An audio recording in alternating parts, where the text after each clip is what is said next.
I'm just honored and thrilled to be sitting with Mr. Jack Holder.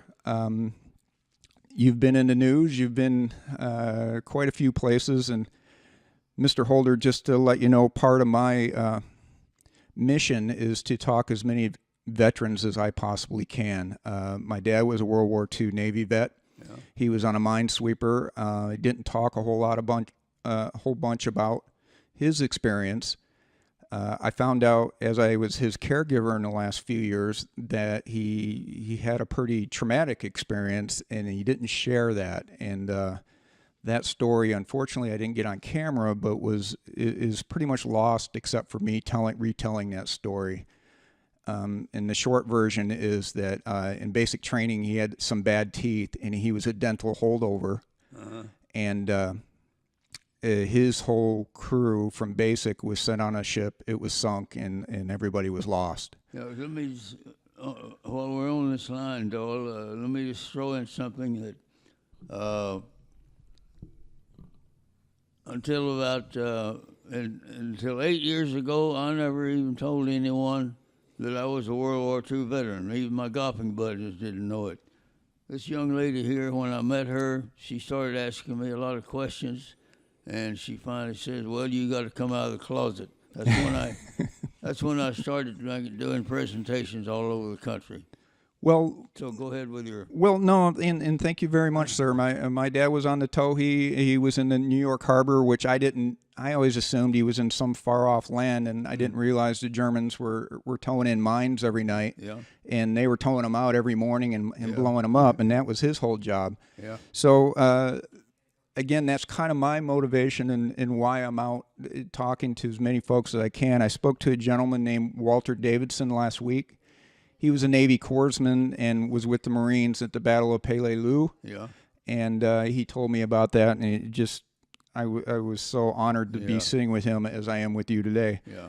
So, Mr. Holder, let me just ask you, so we're not belaying this thing out the whole day, but where were you born, sir? Where did you? Born in a small town by the name of Gunter. It's 15 miles northeast of Dallas. Of Dallas. Yeah. Okay. And then how? Let's just move right in. How did you end up? Which branch of service were you in, sir? I was in the U.S. Navy. U.S. Navy. And how did you come to be at Pearl Harbor?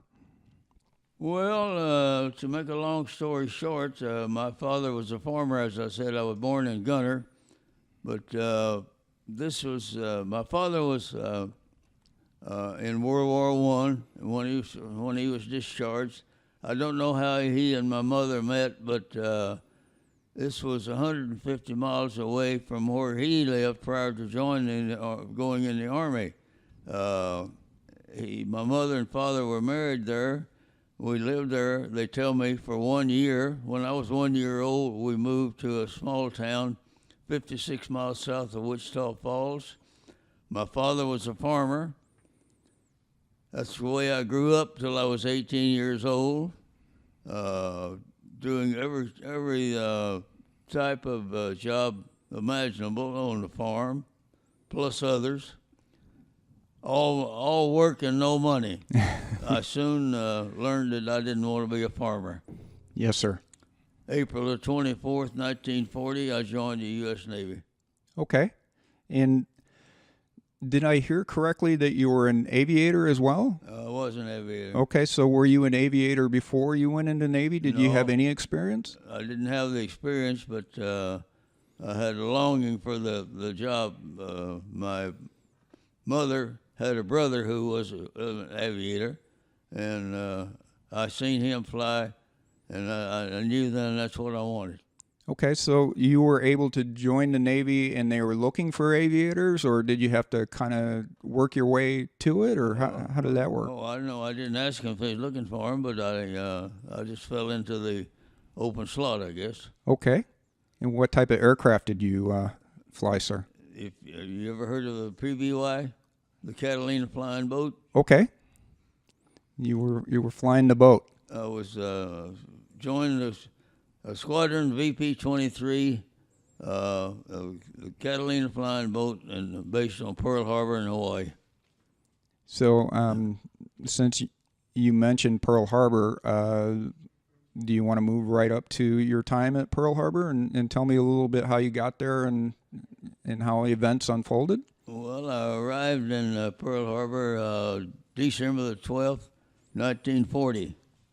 And, of course, as you know, Yamamoto arrived almost short of 3 days short of 1 year later. Okay. And duty in Pearl Harbor, duty in Honolulu prior to the war was a beautiful place to be. You can't imagine what a paradise it looked like to a foreign boy from Texas. Oh, I've been there a few times in my past industry, and if we have time, I'll tell you about that. And I can only imagine, because it's beautiful now. I can only imagine before it was built up how much more so it was. And also, I did have my opportunity to go through Pearl Harbor, and that was a pretty solemn to me. I didn't feel very touristy. I felt very honored and emotional. When were you there? It was probably about 5 years ago. Yeah. It was my first time. You can't believe how it's changed since Pearl Harbor. Prior to prior to Pearl Harbor, there were actually 2 hotels in Hawaii. As it was all the Royal Hawaiian and the can't remember the other one now. Right there on that Waikiki Strip, right there. Yeah, that's all. I'm gonna move your mic down just a little bit so I can see you. But you're fine. I can't imagine how many hotels there is there now, but there was only 2 then. Okay. Whoa. Because that's all hotels now. That is Hotel Strip. That's exactly right. Yeah, I haven't gone in 2 years, but I used to sell a lot of communications equipment to the military, and one of the year's biggest shows is in Hawaii, and it rotated between the Sheraton and the Hilton right there on Waikiki Beach. And in the convention center in either one of those hotels. So I spent a lot of time slipping out, almost no time in the water, but a lot of time walking up and down, going back to my show. And tried to spend a few extra days. So you're there for almost a year, 3 days shy of a year, and then some pretty obviously traumatic events. Yeah, let's go back here just a moment. Yes, sir. I was not the pilot on the aircraft. I was the flight engineer. Oh, okay. But we'll get to that. But the PBY did not have fixed landing gear. You had to install what they call beaching gear on it to bring it ashore and roll it. When you rolled it back in the water, then the beaching gear was removed. It became a seaplane.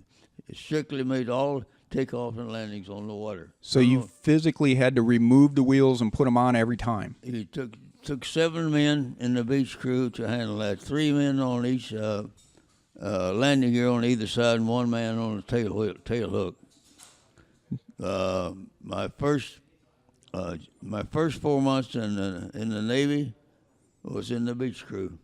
Okay. So after 4 months, I was promoted to first class mechanic and a waist hatch gunner as a crew member. Another 4 months later, I became plane captain, which was in the Navy. It was called plane captain, but civilian life is flight engineer. Yes, sir. Years ago, planes built certainly had to have a flight engineer.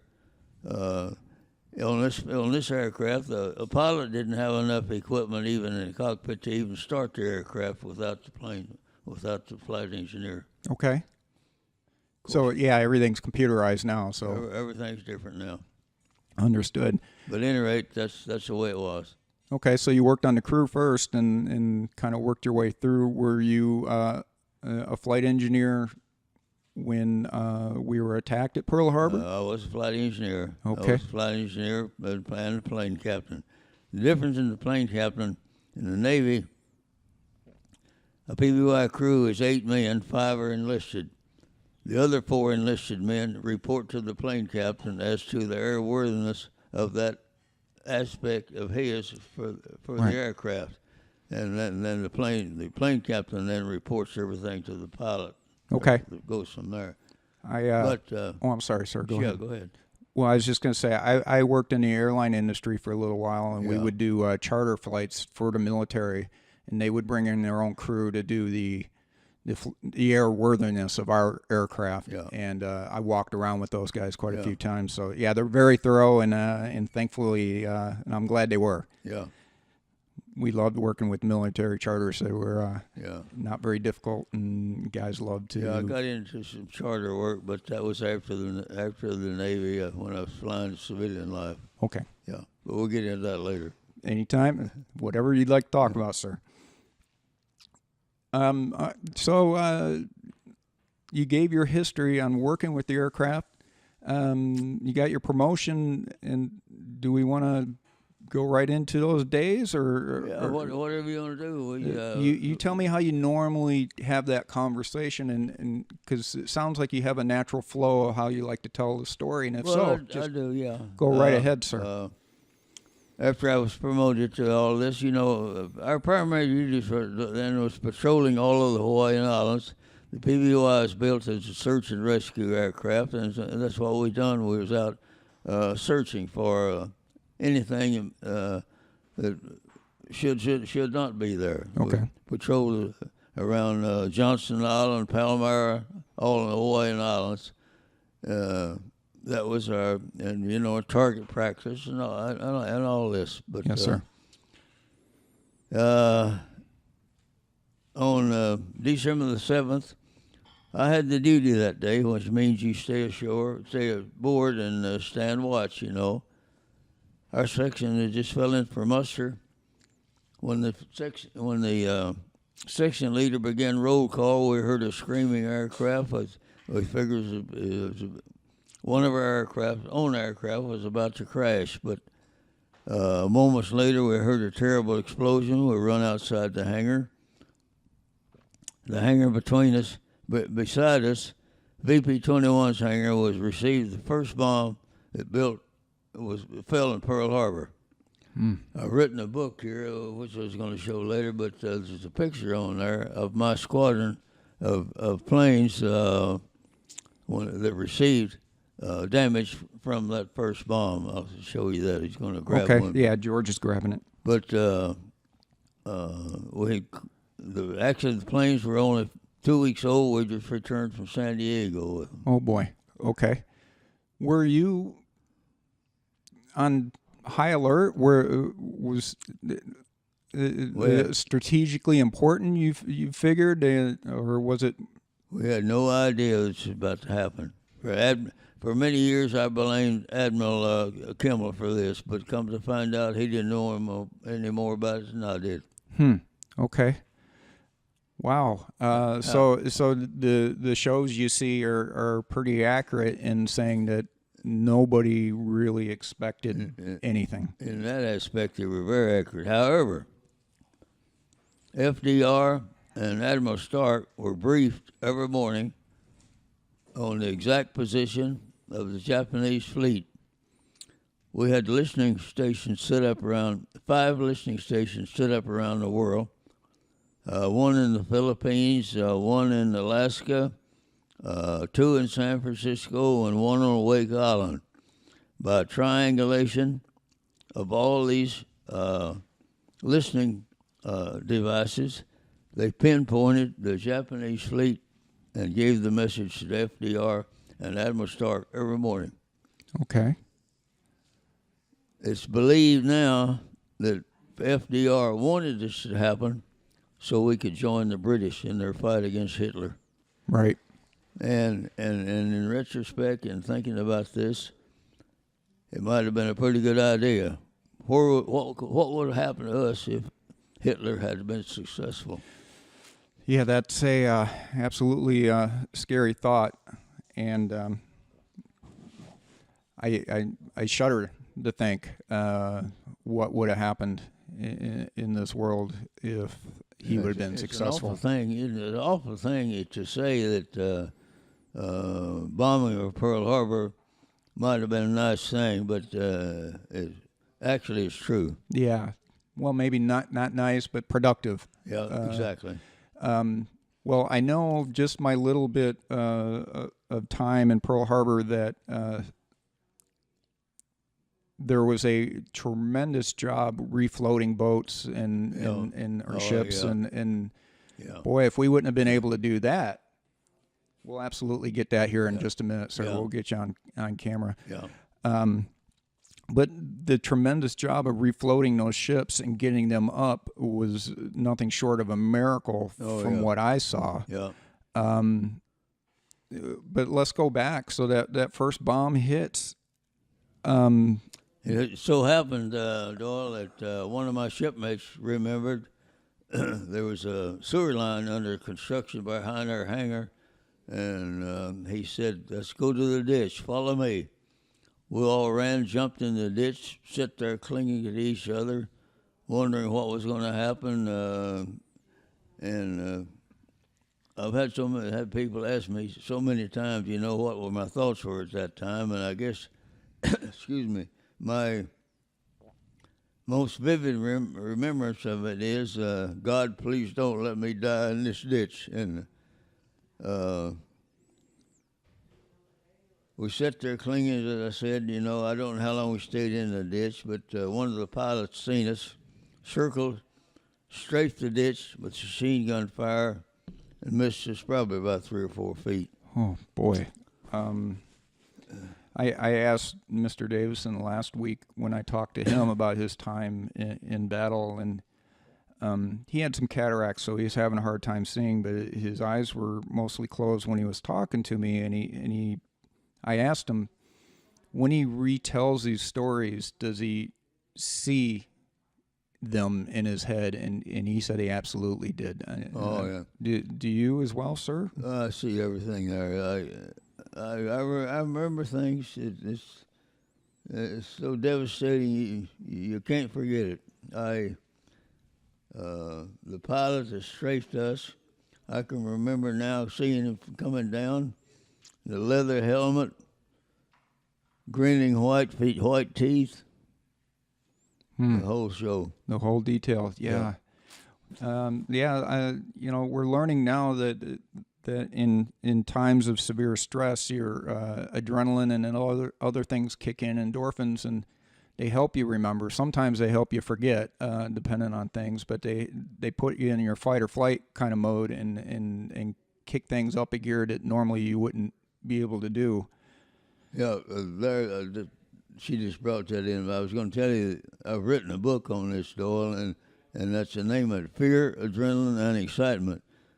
And anyone that's ever been in the heat of battle will tell you there's always a moment of fear. I don't give a damn who you are. Sure.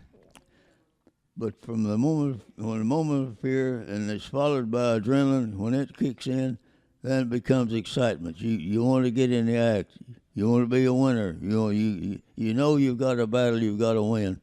Sure. No, absolutely. It's either, go hide in a corner somewhere or do everything you can to survive. That's exactly right. I'm very, like I said, I'll keep saying honored today, but I'm honored to be here with you, sir. I'm very proud of you, and I'll thank you for your service all day. So, wow, machine gun fire in a ditch. How long does this initial barrage? Well, this was a two-wave attack. Was the first an hour and 15 minutes apart. I don't remember how long we were in the ditch, but we're out and we started separating aircraft, the damaged aircraft from those that weren't damaged. Protecting them. But the leading chief grabbed me, told me to grab 2 other guys, and get the squadron leader's aircraft ready for flight. It was in the hangar they're going a 30-yard check. Me and 2 other mechanics installed new spark plugs, got the engine buttoned up. The aircraft was rolled out, loaded with fuel, loaded with 2 1,000-pound bombs. And the commanding officer and his crew flew for 19 hours looking for the Japanese fleet found nothing, of course. Why was there an hour and 15-minute lull? Where was there It's 2 waves. 2 waves? But so they launched one, and after an hour and 15, they launched the second one, so the other guys could return. Yeah. Okay. Yeah. Okay. So, did you expect a second wave? I know the first was unexpected. We expected more even. Right. Martial law was declared immediately, of course. A complete blackout all over the islands. And late in the afternoon, machine gun pits constructed from sandbags were set up all around Fort Island.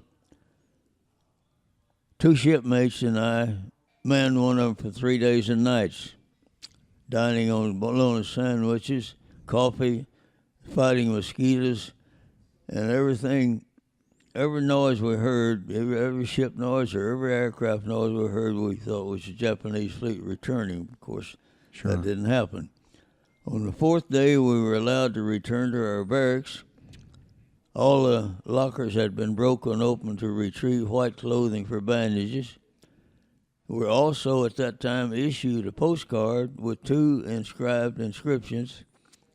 The first one says, "I've been wounded." The second one says, "I'm okay, don't worry." Of course, these were mailed out. My mother received hers 11 days later. Oh, boy. My father said she got on her knees and prayed to God if he would save her son, she'd spend the rest of her life working for the church, and she did. What a just a moving story. Thank you for sharing that. So you had the 2 waves, and then you spent 3 days. After this was all over, then we went right back to normal duty on patrol, flying for search, everything. Of course, and immediately after the war, as you recall, FDR called his military staff together, and he says, "I want you to devise a plan to bomb Tokyo." He says, "Well, Mr. President, that's impossible. We don't have any equipment with that capability." He managed to get up out of his chair, and he says, "Gentlemen," he says, "some years ago," he says, "I played a lot of tennis, did a lot of swimming, was very active." And he says, "I've often wondered why God put me in this position."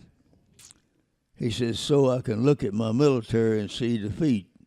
He said, "Don't tell me that it's impossible."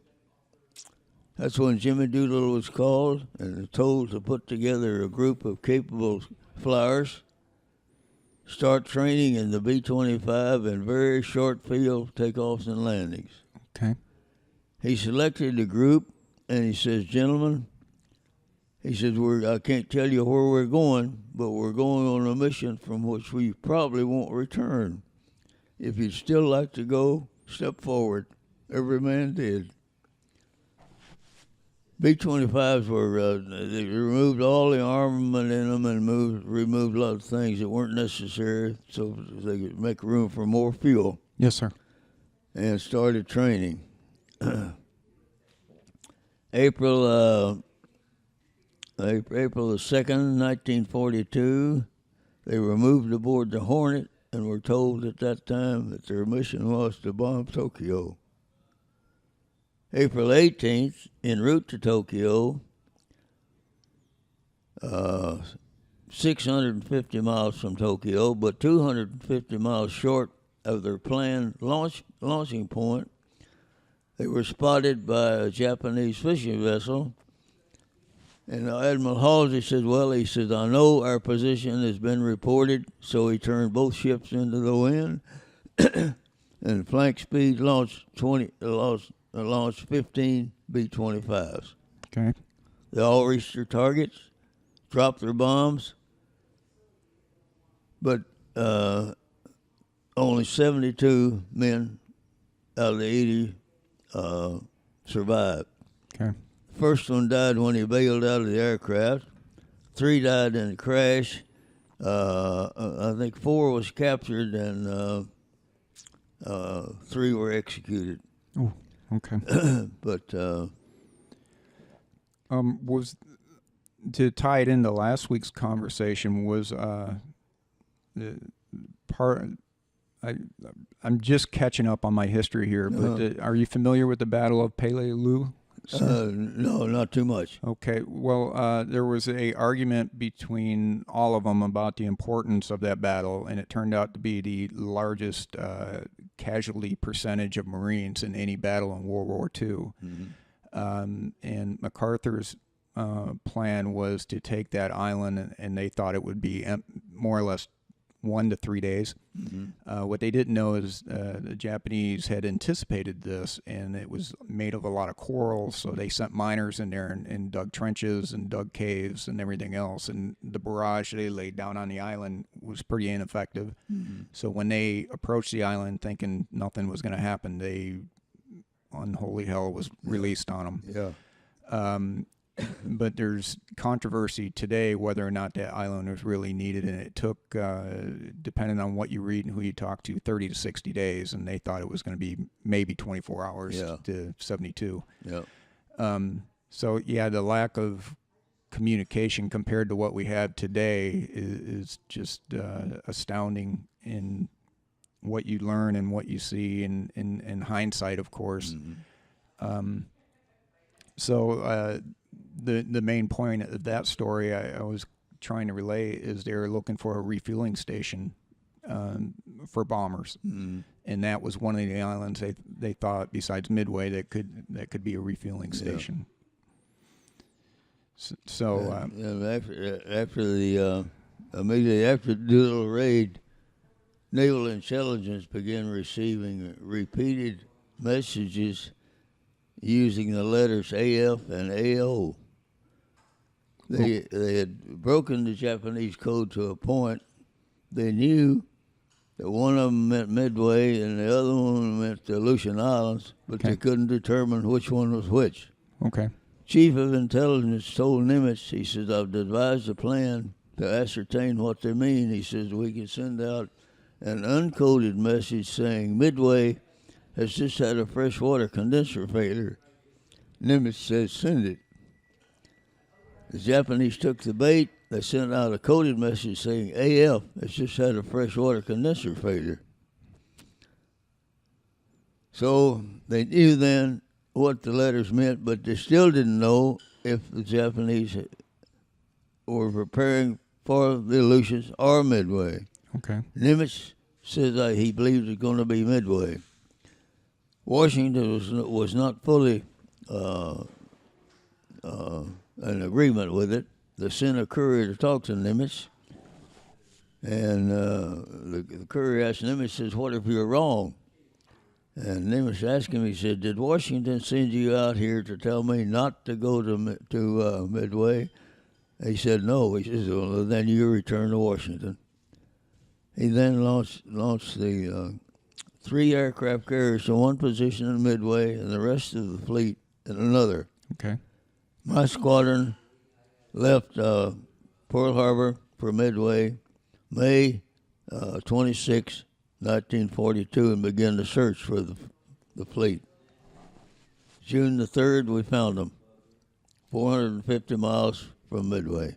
Okay. I was in the 2nd aircraft to spot the Japanese fleet coming to Midway. And incidentally, I found out 2 or 3 years ago that the first aircraft that spotted the Japanese fleet and reported it, their message was garbled. Our message was the one that they received. Yours is the one that got through. We sent ours to the Yorktown, and the Yorktown reported the whole thing. But that was how it happened. Whoa. So you spotted the fleet, and you're you're on your way east. What was the feeling aboard ships as Well, planes? a lot of people have asked me, about what was your feeling about going to Midway, and I like a lot of other people, I think, were revenge. Yes, sir. Revenge for Pearl Harbor. Anger. Understood. And of course, on June the 4th, they hit. The Marines on Midway were equipped with 27 Brewster Buffalo fighters, which was in no means comparable to the Zero fighter. Mm-hmm. They sent all 27 out, and only 7 of them returned, and they were then unflyable. Damaged. So, first 2 hours of the battle, we were definitely losing the battle. The Hornet lost 30 TBDs, torpedo planes. Okay. Only 1 man returned, Ensign Gay. They then launched 15 more. Only 4 of those returned. 45 planes, we lost 40. But that was the time when the tide was about to turn. We had airborne 3 squadrons of dive bombers, led by Lieutenant Commander Wade McCluskey. They'd been airborne 2 hours searching. We had earlier reported their position, but Nagumo changed direction, and the dive bombers couldn't find them then. But he says they're running low on fuel, but he says we're going to press on just a moment longer. And moments later, he seen a fast-moving Japanese destroyer. And he says that ship has to be racing to join the main fleet. We're going to follow it. Okay. And just moments later, they did. They found 3 aircraft carriers diving from 20,000 feet. They sunk all 3 in 4 minutes. Admiral Spruance called Nimitz, and he says, Admiral, he says, we've had a great day. We just sunk 3 carriers. Do you think that's enough? He said, hell no, I want the 4th one. Yes, sir. The Hero was found a couple of hours later, was also sunk. I flew 13 hours that day. We spotted aircraft headed for Midway early on. Later in the day, we found a Japanese sub attempting to submerge. All hatches were closed. No one was on deck. We were carrying 500-pound bombs. We dropped one 500-pounder on the fantail, made another run and dropped another 500-pounder behind the conning tower. We made 6 circles watching the sub sink. We had a great day. Yes, sir, you did. From what height were you dropping these bombs? About 200 feet. So you were right on top of them. Yeah, we hadn't, as I said, no retaliation there. Nobody on deck. At any rate, we had lost all radio contact with Midway. We didn't know if we still controlled the island or the Japanese had it. We had an option. We could take a chance on returning to Midway, or we could sit down at sea. We dropped our 2 remaining bombs, unarmed, sat down at sea, and spent the night. I took a sleeping bag, climbed on top of the wing, tied myself to an antenna, and spent the night. How'd you sleep that night? I slept pretty good, but, I woke up during the night and thought to myself, farming wasn't all that bad. At any rate, at sunup, we finally made contact with Midway. We learned that we had been successful. We also learned that there was a destroyer at the French frigate Shoals, loaded with aviation fuel.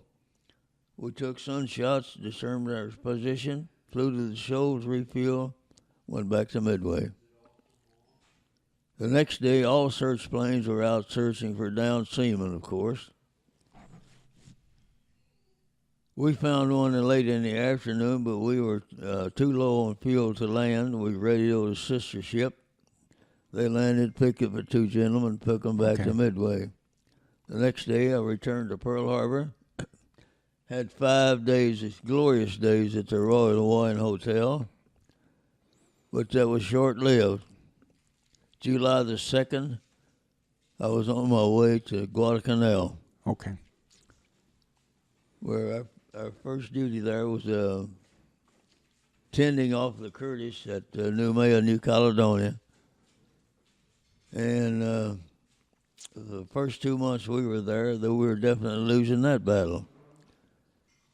Admiral Gormley was in charge of all forces there. He had never even been on the island of Guadalcanal.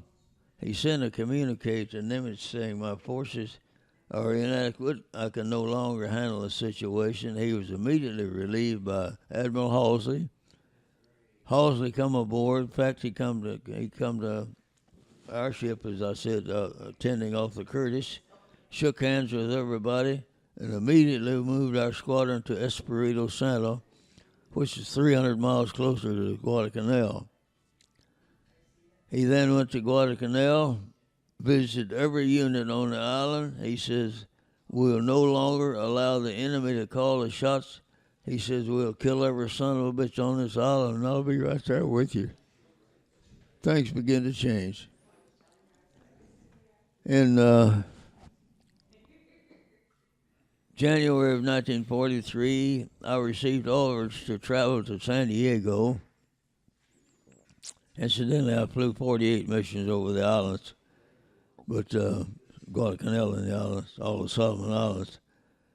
But I received orders to travel to San Diego, supposedly to help commission a new PBY squadron and return to the Pacific. When I got there, my orders had been changed. I started training in the B-24 Liberator.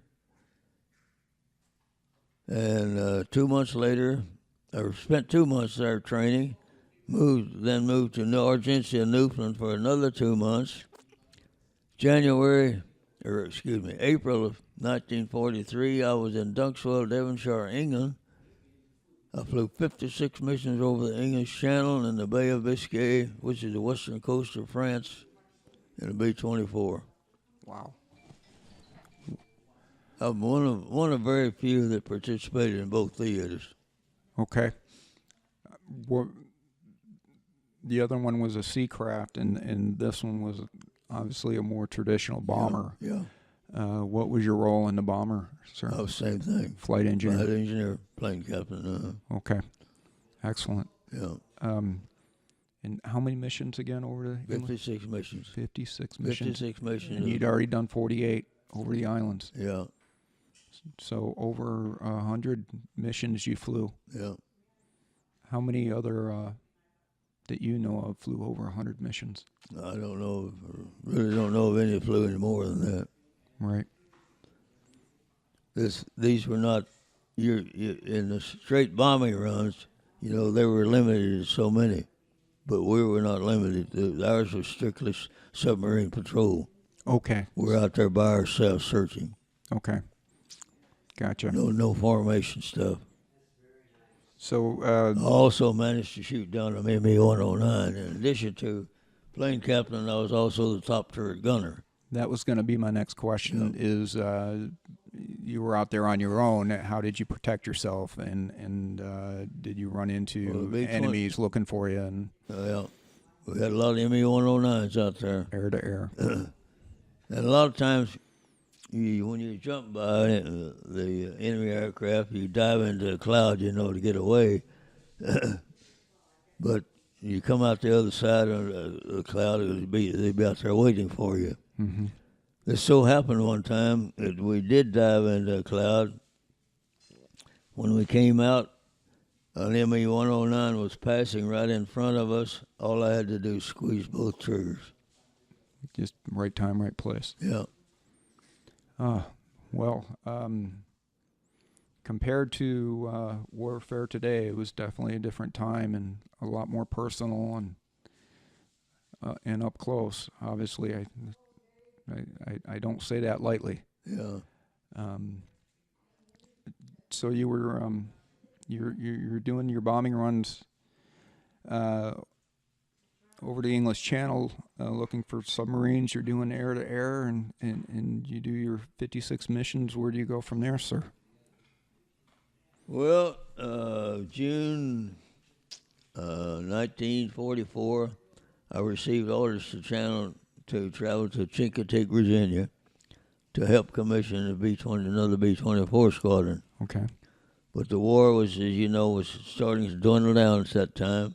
The squadron was never commissioned. I spent a year there. It's just as a plane captain and flight engineer. Was transferred to Pensacola, Florida, to a PB-4Y2 squadron, which is the Navy's version of the B-24. Okay. Spent a year there. Was transferred to Patuxent River, Maryland. For my final year, spent a year in a transport squadron, actually the DC-4. Okay. Which the Navy called the R-5D. And excuse my ignorance, it's escaping my brain. When did we drop the big bombs on Japan? What year was that? Well, it was.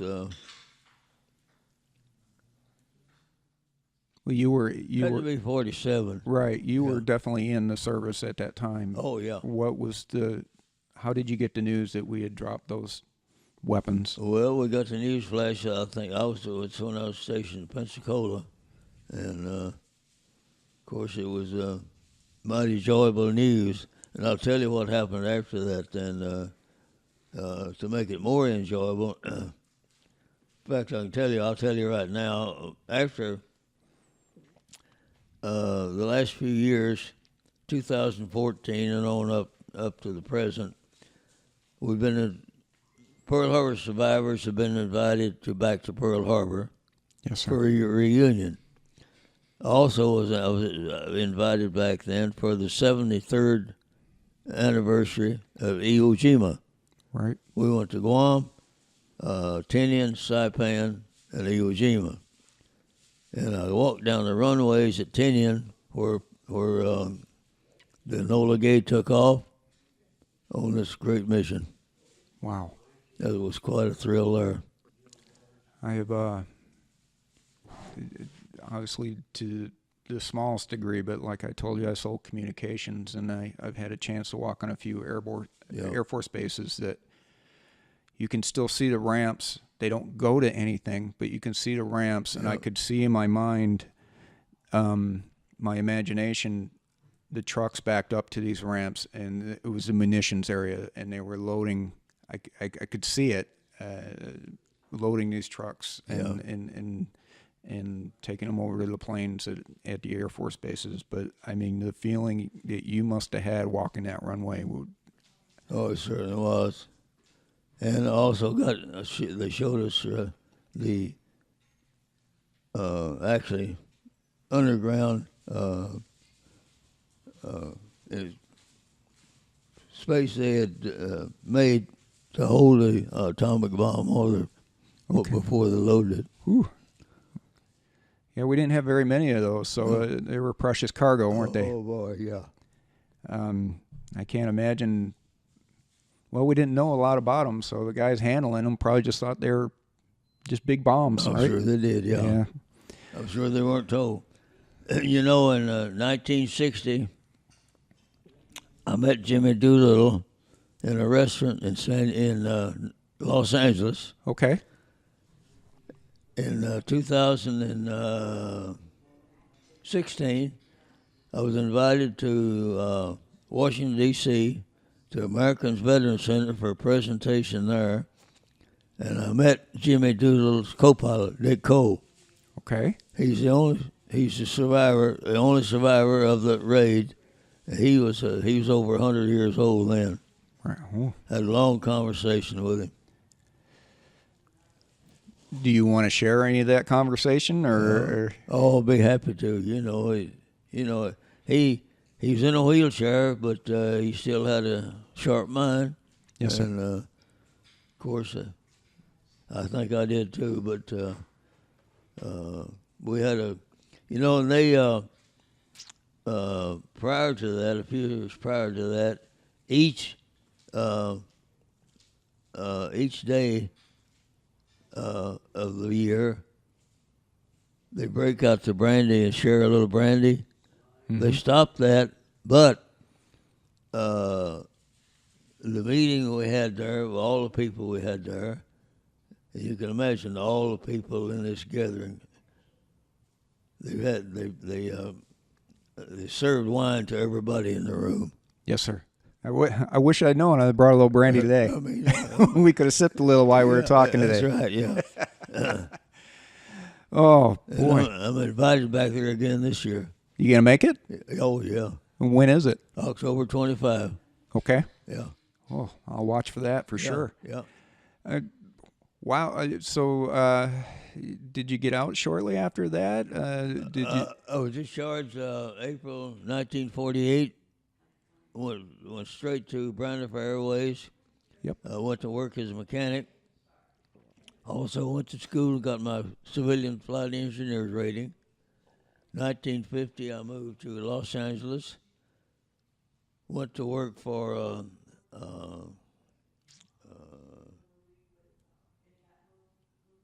Northrop, I think it was Northrop Aircraft, yeah. Okay. At Hawthorne Airport. I'd only been there 3 months, and I looked across the runway, and here said two Braniff DC-4s that still had the Braniff insignia on them. I said, boy, I got to go over there and find out what's going on. I went over, and I met a gentleman by the name of Kirk Corcoran that you might have heard of. Yes, sir. A multi-billionaire. Yes, sir. When I first met him, he had just borrowed $10,000 to make down payments on some aircraft. Yep. Any rate, I had a long discussion with him, was hired as a flight engineer during our meeting.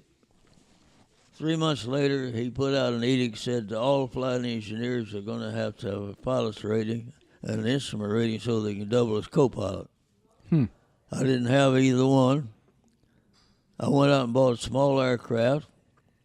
In the meantime, I worked in the hangar as a mechanic. I flew the aircraft prior to going to work. I flew it during my lunch hour, flew it when I got off work. 6 months, I had both. Went back to work as a co-pilot. There you go. And 7 years later, Kirk Corcoran's secretary called me. She said, Jack, we're going to have to start looking for a job. I said, Kirk just sold all the aircraft. Yeah.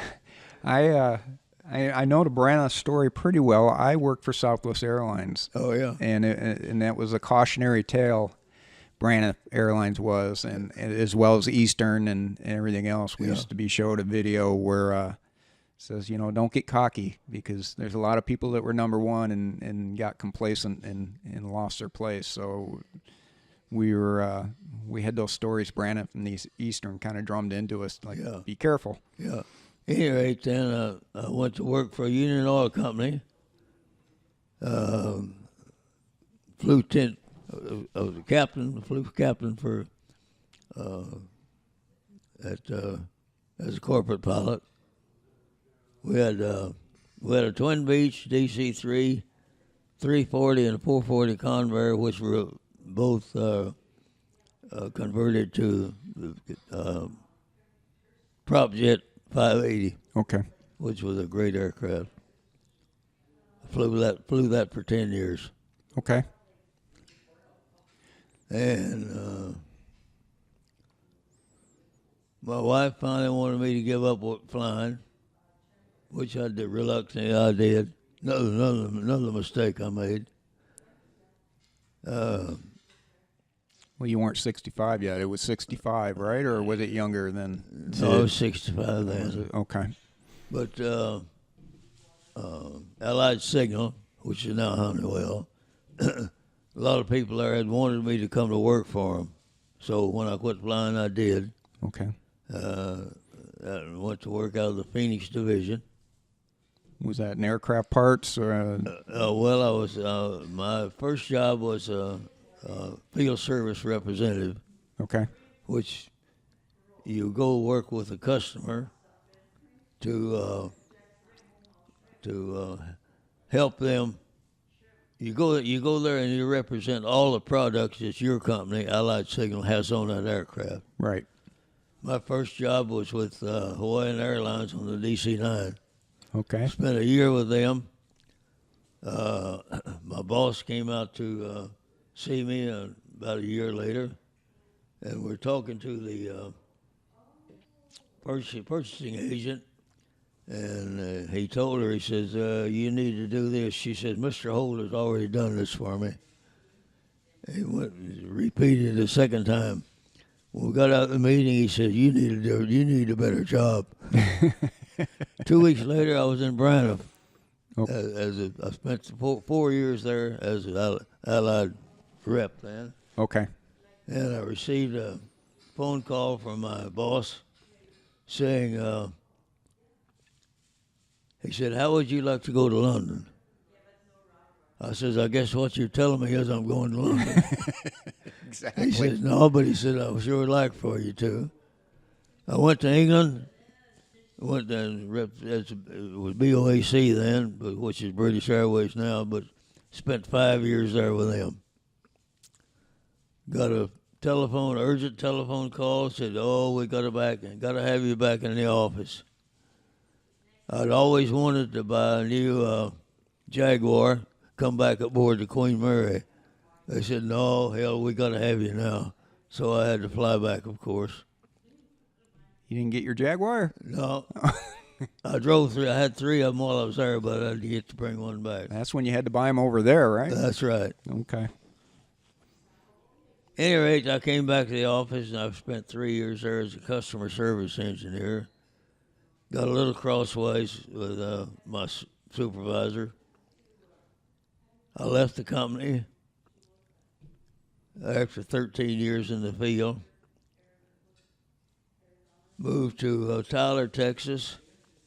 Was assistant golf pro for 2 years. Were you? I lived in Dallas for a couple of years, and that was part of my territory. Tyler's beautiful. Oh, yeah, you bet. I didn't make a hell of a lot of money, but I had a lot of fun. And then formed oil company. Okay. Spent 4 years as a board chairman and CEO for a small independent oil company. Drilled a hell of a lot of wells, made a lot of money, and then turned around and lost it all. But back in the late 70s and the early 80s, investment money to drill a well was easy to find. If you drilled a dry hole, the investor could write it off. Okay. But the first of 1983, they changed that. You could no longer write it off. Money dried up, so did the oil companies. Right. Right. Phillips Petroleum almost went broke. I took my group. I had 4 partners. I spent a hell of a lot of money on 2 of them to buying them out. I then tried to run the company out of my pocket, which I did for 1 year. Drilled 2 wells out of my own money in Louisiana. Paid 4 employees' salaries for 1 year. And that's where all my money went. Sure. I called my boss in Phoenix. I said, Wilbert, the oil business is dried up. I need a job. He says, come on. I went back, and I was a manager of an engineering department for the next 7 years. Okay. All right. And then I retired, went to Sun Lakes and started playing golf properly. There you go. Yeah, there's a few courses out here, aren't there? Yeah. I try to get out and chase the ball. I find I'm getting better as I get a little more patient, a little older. Yeah. And I'm sure I'm going to hit a peak here, and then it'll start going back the other way. What? And you've been in Phoenix or Arizona since? Been here since. Okay. I go around and I'm just getting into this, and like I told you the story earlier about my dad and about Walter last week, and I had opportunity as my dad's primary caregiver. The VA was his his primary source of care, and he was declared homebound, and I filled out all that paperwork. But I spent a lot of time in private hospitals and VAs, and I heard not stories up to yours, but I heard story after story of just incredible right time, right place. A gentleman driving a golf cart for us had a World War II cap on, and he was going to the front lines, but had appendicitis and ended up typing. And someone said, "Hey, you're pretty smart. You should take an aptitude test." And he ended up being a flight engineer rather than going to the front line. So he felt pretty lucky. Yeah. Another gentleman sitting in a heart hospital, Air Force. We started chatting. And he was a flight engineer or bombardier, I can't remember which. And then he just kind of offhanded said, "Oh, I flew a little bit too." And how do you fly a little bit? Yeah. And then he explained to me that his captain buddy would show him on bombing runs how things worked. And the first officer was hit, and then he took over for him. And then the captain was wounded and passed out, and he flew it all the way back. Yeah. The captain kind of pointed them in a direction, but just stories like that are those were not easy aircraft to fly. There was no just click a button and go. That's right. It was a whole lot of metal. Yeah. And very incredible. What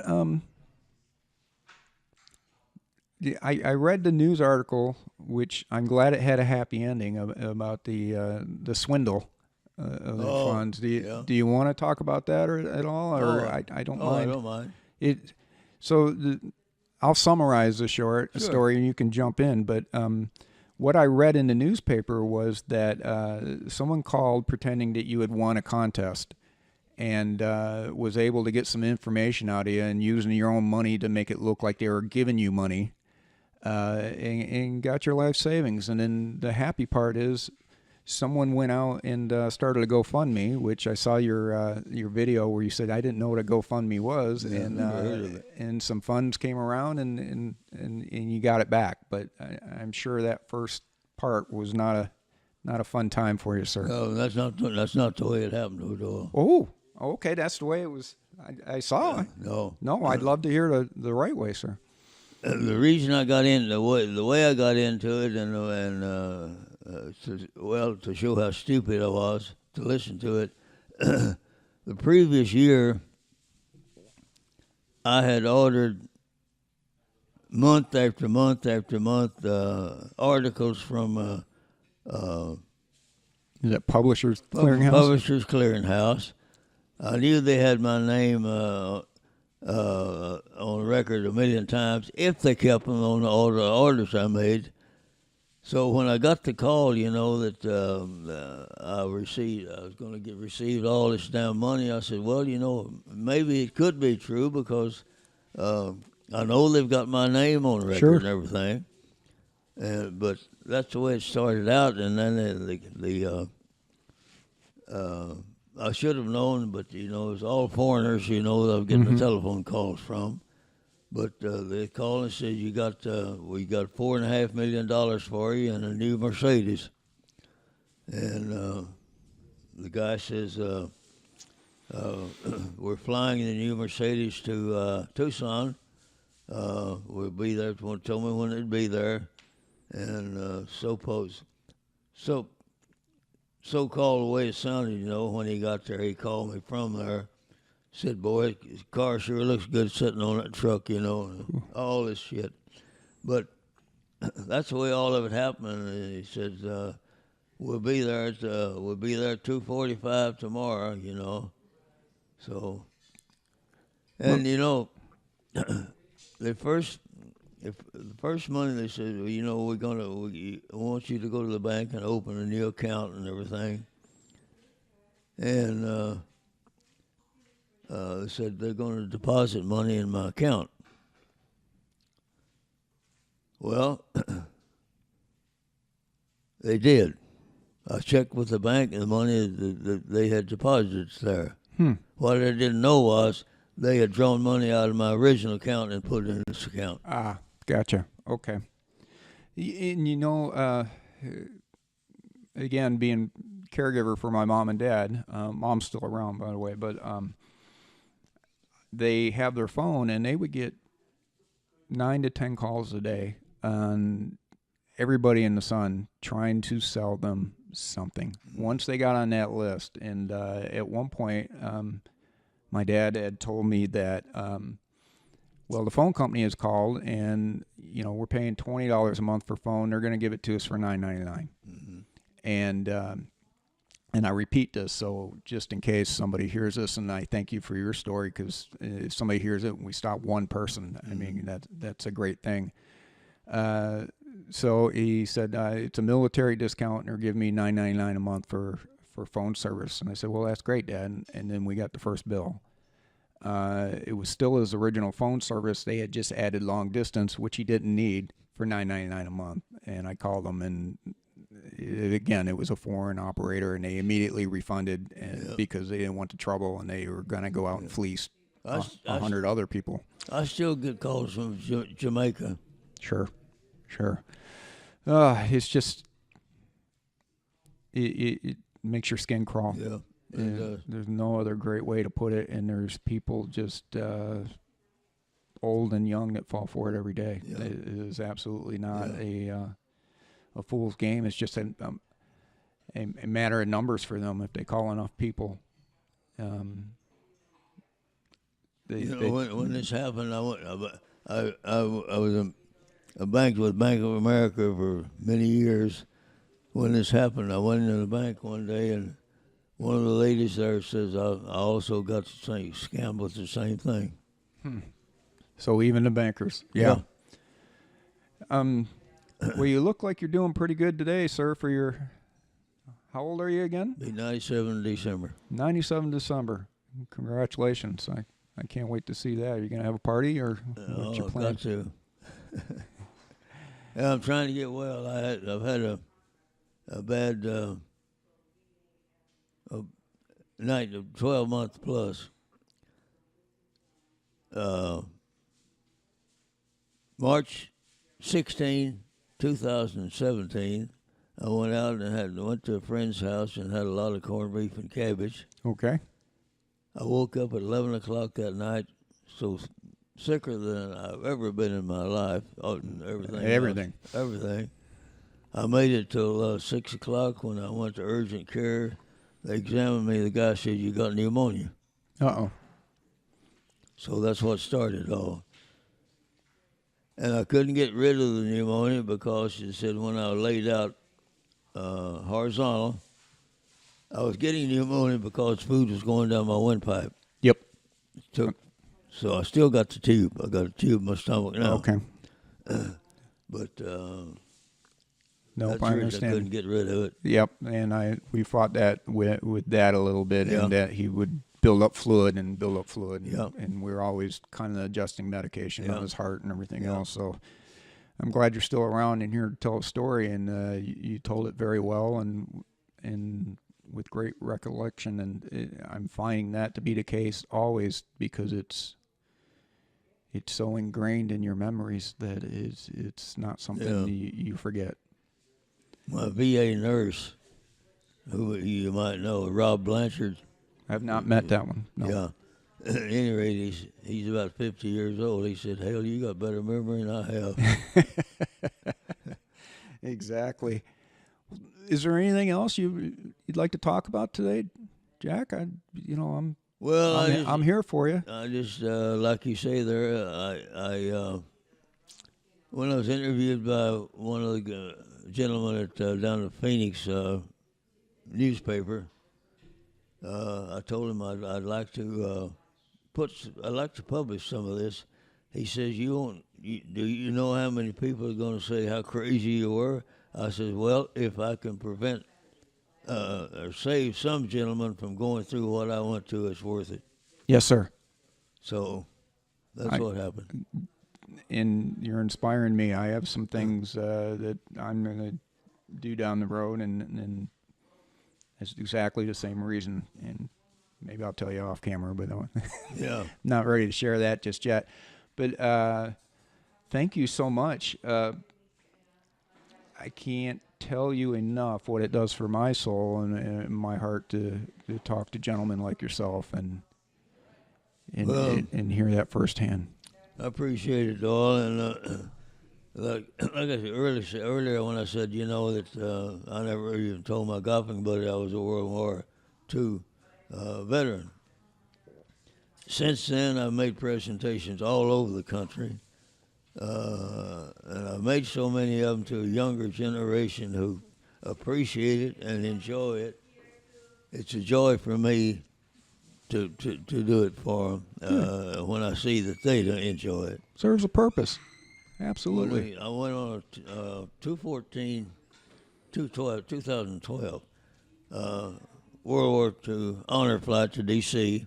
We landed in Detroit, and there was a throng of people 200 yards long on the tarmac greeting our plane when we taxied in. That's my hometown. Is that right? We're good people. And I realized then that there's people out there still remembered and cared. Yes, sir. Yes, sir. Absolutely. That is without a doubt.